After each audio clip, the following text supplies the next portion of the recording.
আকাশবাণী শিলচর প্রথমে বিশেষ খবর। প্রধানমন্ত্রী নরেন্দ্র মোদীর আজ নতুন দিল্লিতে সমবায় ক্ষেত্রের বেশ কয়েকটি গুরুত্বপূর্ণ প্রকল্পের উদ্বোধন এবং শিলান্যাস। কেন্দ্রীয় আয়ুষ মন্ত্রী সর্বানন্দ সোনোয়ালের আজ গৌহাটির সরকারি আয়ুর্বেদিক মহাবিদ্যালয় তথা চিকিৎসালয়ে পঞ্চকর্ম উৎকর্ষতা কেন্দ্র ও রাজ্য ঔষধালয়ের নবীকরণ কার্যসূচির শুভারম্ভ। রাজ্যপাল গুলাবচাঁদ কাটারিয়ার বরাক উপত্যকা সফরের দ্বিতীয় দিনে কাল করিমগঞ্জ জেলার সনবিল উৎসব সহ বিভিন্ন কার্যসূচিতে অংশগ্রহণ এবং প্রধানমন্ত্রী নরেন্দ্র মোদীর আজ বেলা 11টায় আকাশবাণীর মন কি বাত অনুষ্ঠান। এবারে বিস্তারিত খবর। প্রধানমন্ত্রী নরেন্দ্র মোদী আজ নতুন দিল্লিতে সমবায় ক্ষেত্রের বেশ কয়েকটি গুরুত্বপূর্ণ প্রকল্পের উদ্বোধন এবং শিলান্যাস করেছেন। প্রধানমন্ত্রী বিশ্বের সর্ববৃহৎ শস্য সংরক্ষণ পরিকল্পনার একটি প্রকল্পেরও উদ্বোধন করেছেন। শ্রী মোদী বলেছেন যে বিশ্বের সর্ববৃহৎ শস্য সংরক্ষণ পরিকল্পনার অধীনে আগামী 5 বছরে সমগ্র দেশে 700 লক্ষ মেট্রিক টন শস্য সংরক্ষণের সুবিধাযুক্ত একটি পরিকাঠামো নির্মাণ করা হবে। এই পরিকাঠামো নির্মাণ করার জন্য 1,25,000 কোটি টাকার অধিক ব্যয় হবে বলেও প্রধানমন্ত্রী জানিয়েছেন। এই প্রকল্পগুলিকে 11টি রাজ্যের 11টি প্রাথমিক কৃষি ঋণ সমবায় পিএসির অধীনে সক্রিয় রাখা হবে। একই সঙ্গে এই প্রকল্পের অধীনে গুদামঘর এবং অন্যান্য কৃষি পরিকাঠামো নির্মাণের জন্য সমগ্র দেশে অতিরিক্ত 500টি প্রাথমিক কৃষি ঋণ সমবায় গড়ে তোলার উদ্দেশ্যে শিলান্যাস করা হয়। খাদ্যশস্য সরবরাহ পদ্ধতিকে শৃঙ্খলার সঙ্গে গুদামগুলিকে নিরবিচ্ছিন্নভাবে একত্রিত করাই হচ্ছে এর মূল উদ্দেশ্য। এর মাধ্যমে খাদ্যশস্য সুরক্ষা পদ্ধতিকে সুদৃঢ় করে দেশের অর্থনৈতিক উন্নয়নকে লাভবান করে তোলার পদক্ষেপ গ্রহণ করা হয়েছে। দেশের সমৃদ্ধির ক্ষেত্রে সমবায়ের গুরুত্বের উপর আলোকপাত করে প্রধানমন্ত্রী বলেছেন যে সমবায় ক্ষেত্রে কৃষির প্রসার, খাদ্য, তৈল এবং ডালের আমদানি হ্রাস করা এবং ইথানলের উৎপাদন বৃদ্ধি করার ক্ষেত্রে গুরুত্বপূর্ণ ভূমিকা পালন করে।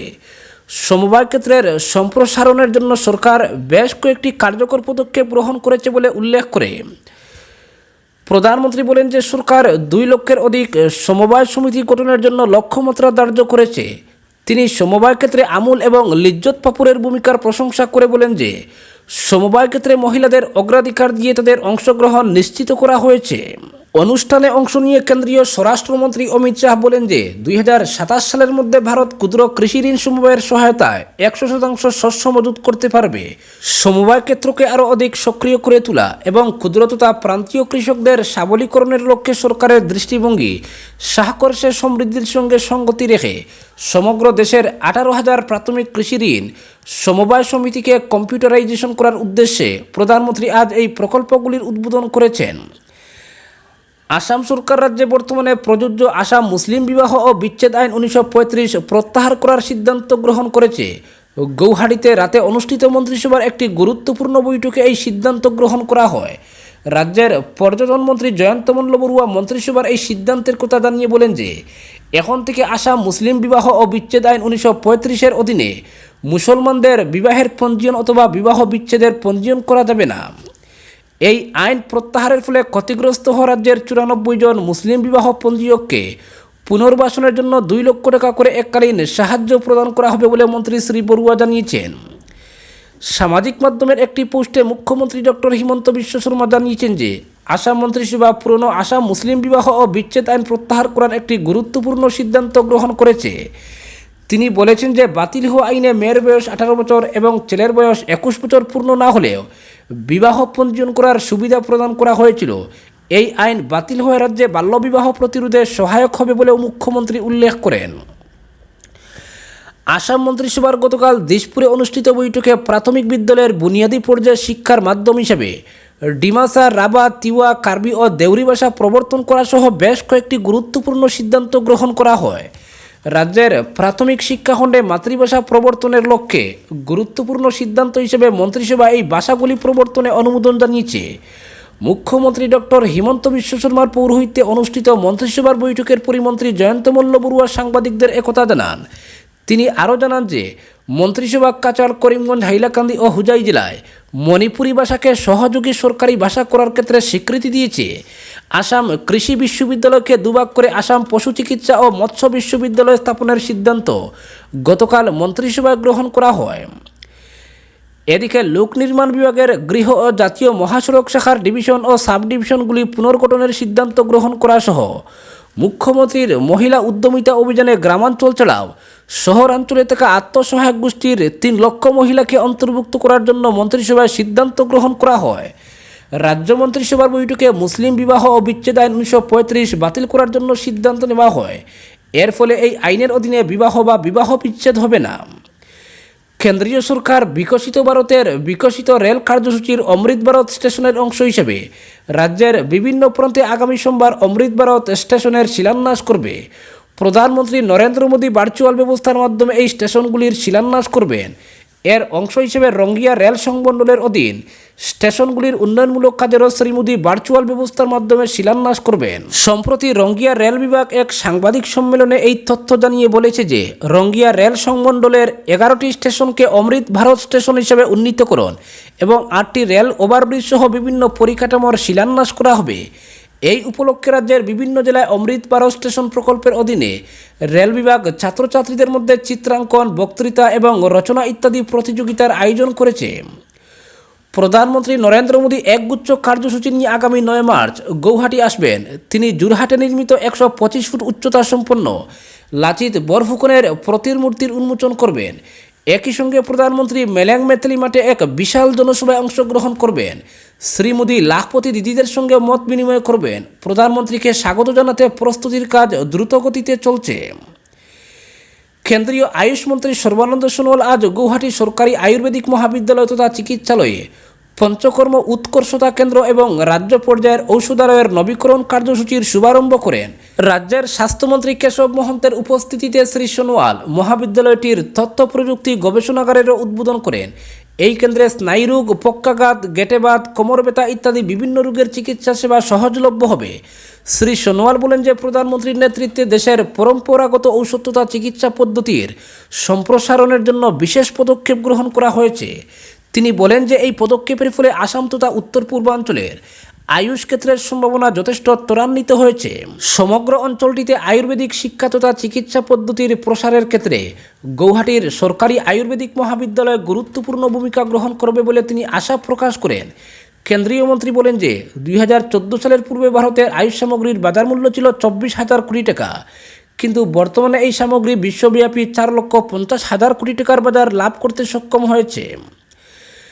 রাজ্যপাল গোলাপচাঁদ কাটারিয়া গতকাল বরাক উপত্যকা সফরের দ্বিতীয় দিনে করিমগঞ্জ জেলায় বিভিন্ন কার্যসূচিতে অংশগ্রহণ করেন। করিমগঞ্জের জেলা আয়ুক্তের কার্যালয়ের সভাকক্ষে আসামের রাজ্যপালের সভাপতিত্বে জেলা প্রশাসন, বিভিন্ন বিভাগের প্রধান এবং নিরাপত্তা সংস্থার প্রধানদের সঙ্গে এক মত বিনিময় সভা অনুষ্ঠিত হয়। সভায় রাজ্যপাল শ্রী কাটারিয়া বিভিন্ন কল্যাণমূলক প্রকল্পের অগ্রগতির মূল্যায়ন করেন। এরপর তিনি সাংবাদিকদের সঙ্গে মত বিনিময় করেন। এরপর কার্যসূচি অনুসারে করিমগঞ্জ জেলার দেবদার গ্রামে অনুষ্ঠিত সনবিল উৎসবে রাজ্যপাল অংশগ্রহণ করেন। উৎসবে অংশগ্রহণ করে তিনি বলেন যে এই হ্রদটিকে আকর্ষণের কেন্দ্রবিন্দু করে তোলা আমাদের জন্য অত্যন্ত প্রয়োজনীয় এবং এর আকর্ষণ আমাদের পর্যটনের প্রচেষ্টায় অন্তর্ভুক্ত করা আবশ্যক। রাজ্যপাল শ্রী কাটারিয়া করিমগঞ্জ জেলা সফর করে সন্তোষ ব্যক্ত করেন।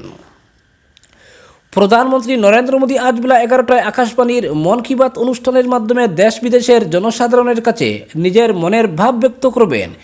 এটি হবে মন কি বাত অনুষ্ঠানের 110তম পর্ব। আকাশবাণী, দূরদর্শনের সবকটি নেটওয়ার্ক সহ আকাশবাণীর ওয়েবসাইট www.newsonair.com এবং নিউজ অন এয়ার মোবাইল অ্যাপে এই অনুষ্ঠান প্রচারিত হবে। প্রধানমন্ত্রীর কার্যালয়, কেন্দ্রীয় তথ্য ও সম্প্রচার মন্ত্রণালয় এবং ডিডি নিউজের ইউটিউব চ্যানেল যুগেও এই অনুষ্ঠান প্রচার করা হবে। এই অনুষ্ঠান সমাপ্ত হওয়ার পরে আকাশবাণী অনুষ্ঠানটির আঞ্চলিক অনুবাদ প্রচার করবে। রাত 8টায় আঞ্চলিক অনুবাদ পুনঃ প্রচারিত হবে। নির্বাচন কমিশন রাজ্য সরকারগুলিকে 3 বছর কার্যকাল সম্পূর্ণ করার পর যাতে ওই আধিকারিকদের অন্য জেলায় অথচ একই সংসদীয় আসনের অধীনে অন্য জেলায় বদলি করা না হয়, এই বিষয়টি নিশ্চিত করার নির্দেশ দিয়েছে। এক সরকারি বিজ্ঞপ্তিতে আজ কমিশন এই নীতি খুব শীঘ্রই কার্যকর করতে রাজ্য এবং কেন্দ্রীয় শাসিত অঞ্চলগুলির প্রশাসনকে নির্দেশ দিয়েছে। কিছু কিছু রাজ্য সরকার পৃথক পৃথক জেলায় অথচ একই সংসদীয় আসনের অধীন জেলাগুলিতে আধিকারিকদের বদলি অথবা নিযুক্তি দেওয়ার ঘটনার পরিপ্রেক্ষিতে কমিশন এই সিদ্ধান্ত গ্রহণ করেছে। বিজ্ঞপ্তিতে আরও বলা হয়েছে যে কমিশনের পূর্বের নির্দেশ অনুসারে হওয়া বদলি এবং নিযুক্তির ক্ষেত্রেও এই নতুন নিয়ম প্রযোজ্য হবে। করিমগঞ্জ জেলা সমাজ কল্যাণ বিভাগের দায়িত্বপ্রাপ্ত অতিরিক্ত আয়ুক্ত জানিয়েছেন যে কেন্দ্রীয় সরকারের সামাজিক ন্যায় ও ক্ষমতায়ন মন্ত্রণালয়ের অধীনে Pandit Deendayal Upadhyay national institute for person with physical disabilities এবং department of empowerment of persons with disabilities থেকে এডিআইপি প্রকল্পের অধীনে আগামী মঙ্গলবার দিব্যাঙ্গদের শনাক্তকরণ শিবির অনুষ্ঠিত হবে। পাথারকান্দির রবীন্দ্র ভবনে আয়োজিত এই শিবিরে বিশেষজ্ঞরা বিনামূল্যে অনুদান এবং সামগ্রী প্রদানের জন্য হিতাধিকারীদের শনাক্ত করতে নথিপত্র যাচাই করবেন।